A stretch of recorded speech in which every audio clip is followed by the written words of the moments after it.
Golf Central on YouTube is brought to you by the new elite family of woods and irons from Callaway.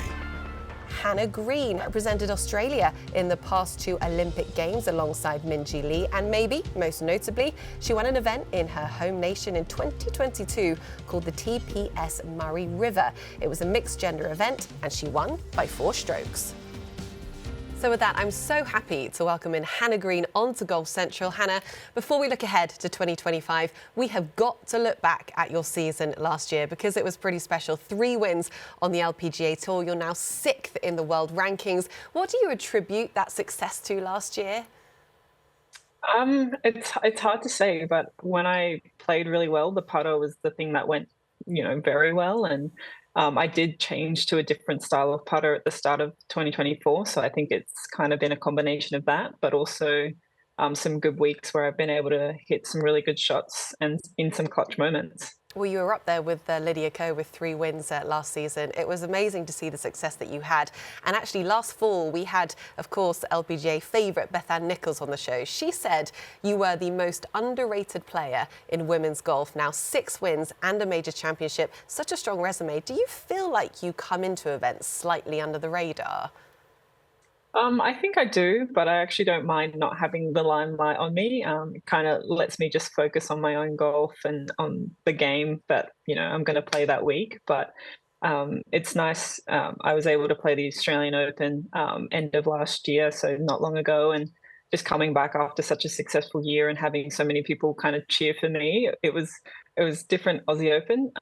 So yeah, it's nice to be a bit more recognised globally now, and I just hope that I can continue with a really strong season this year. I was going to ask you in terms of how recognised you are, especially at home. Webb, obviously an all-time legend. We'll get to your relationship with her in just a second. But how much do you get recognised back in your home country? What is the reception like to you? Because you're establishing yourself as, if not the best Australian current golfer on the LPGA Tour. Yeah, I definitely get noticed in the golf scene. My husband also is a professional golfer, and I went and watched him at one of the golf courses in Perth, and I tried to not wear any golf clothes, and I still got recognised. And it was nice. The kids came up and asked for a photo, so that keeps me humble, and it's nice to see the kids actually be interested and hopefully one day become a professional as well. But yeah, golf world, sometimes I do get stopped for a photo, but definitely not in the regular world, which is nice. Well, we just mentioned Australian golfing icon Webb. You're the first Australian since her to have 3 wins in a season. I know you've got a good relationship with Kari. How has she helped you in your career up until this point? Yeah, she's been a great role model for a lot of us Australian golfers.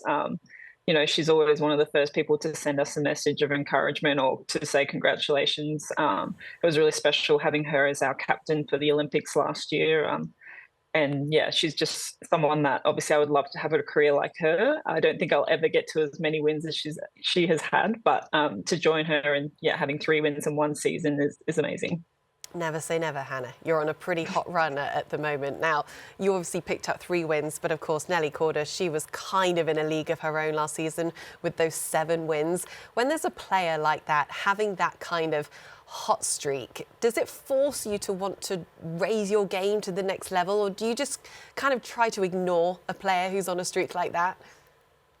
Yeah, I mean, it was amazing what she achieved. And, we kind of duelled at the Mizuho tournament and, she didn't really do anything wrong. I think it's not necessarily how impressive it is seeing her hit a tee shot. It's just when she doesn't hit a good shot, she's still in a good position. But yeah, it is kind of hard to watch because you're just like, how does she do it? She makes it look really easy, but it is also motivating to be like, okay, I want to be like Nelly and I want to, have all these trophies in my hands come the end of the week. Well, you won your first major, Hannah, at just 22 years of age. So you know what it's like to taste that kind of success. But that was 6 years ago now. How different of a player do you feel now compared to who you were when you did win the KPMG? Yeah, I mean, that week went so quick. I really sometimes look back and kind of forget what happened because it was just such a new experience for me, both on and off the course. I don't think I'd ever been that emotionally drained because of all the media and things I'd never experienced before. But I think now I can kind of, look back on that and with the moments that I was so nervous and so anxious about, the result, I can kind of take the experience and hopefully put it towards having better feelings on the course and putting myself in that position in major championships. Yeah, that's right. And I suppose as we look ahead to the 2025 season, Hannah, one of the big questions is who's going to be at the forefront of the LPGA Tour. Of course, we know you guys are looking for that next full-time commissioner. As a player and as a really successful player, what qualities are you looking for in your next leader? Yeah, we obviously aren't sure what's going to happen as of now, but I think just someone that we can trust. I got along really well with Molly, and I'm sure it's such a tough job. I would hate to be in control of so many people's, I guess, job and their life. So, hopefully someone we can find that just makes us feel at peace with what the LPGA stands for. And for you, Hannah, what are the big issues that you feel like need to be addressed immediately when that new commissioner comes in?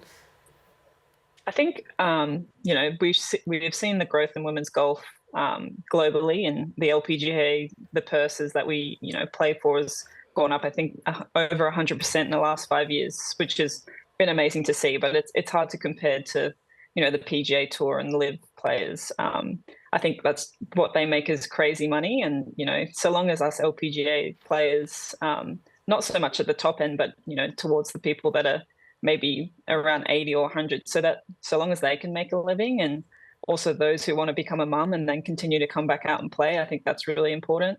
Making sure that they feel like they can come back to work after, such a big sacrifice of having a baby. Those are kind of things that now that I guess I'm in the later parts of my career, I think about a little bit more.